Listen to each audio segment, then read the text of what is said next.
Hello everyone, welcome back to a new episode of Brew with Memli. I'm Mehmet from Memli Coffee Lab, and today we are going to taste our March subscription coffee.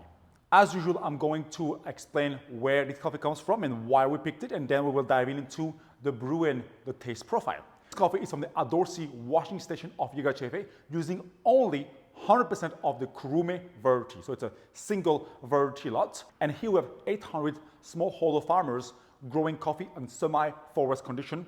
Very important, especially on the shades. And the Adorsi washing station is doing all the sorting and all the grading to have grade 1 Kurume variety for this particular coffee. As said earlier, it is a washed Ethiopian processed, washed for 36 to 48 hours, and then dried on raised bed for 10 to 12 days. The elevation here is about 2,000 meters above sea level, so a quite high elevation. Having smallholder farmers is a semi-forest is something I'm looking more and more nowadays, because the semi-forest condition creates some shades for the coffee plant, and it take out some stress out of the coffee plant. Blindly, when I cup different coffees, I realize that I tend to like more those cleaner, softer flavors of Ethiopian coffee. Adorsi is a private washing station, and it represents the best, the iconic coffee terroir of Ethiopia.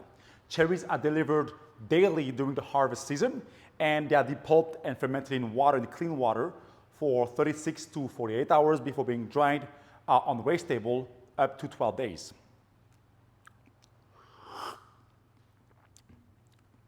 The roast of this coffee is pretty fast and pretty light to maintain the florality of this coffee. I prefer more floral and fruity coffees to represent the iconic terroir of Ethiopia. And I really wanted to showcase again those classic notes from Ethiopia as we are approaching spring, with a lot of jasmine tea, some honey and honeysuckle, and a little bit of citrus fruit.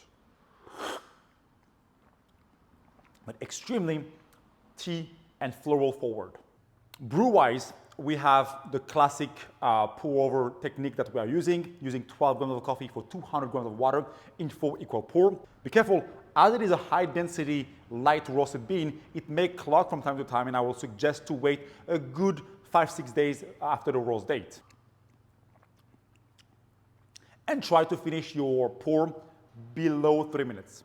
On the taste now, on the nose, you have a lot of jasmine notes forward. Super jasmine-y with some citrus fruit.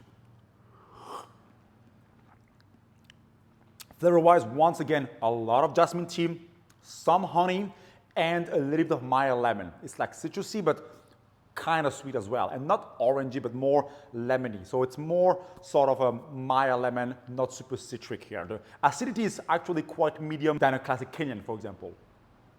The texture, very juicy, light and juicy. Aftertaste is delicate and clean, very soft, very clean. The overall balance is excellent between the notes of the coffee, the acidity, the texture, and the aftertaste. Wonderful coffee that aged super well, especially after a week or 2 weeks, where we have really a pick of those flavors. Super delicate, very nice, very balanced as well. Grab a bag and let me know what you think.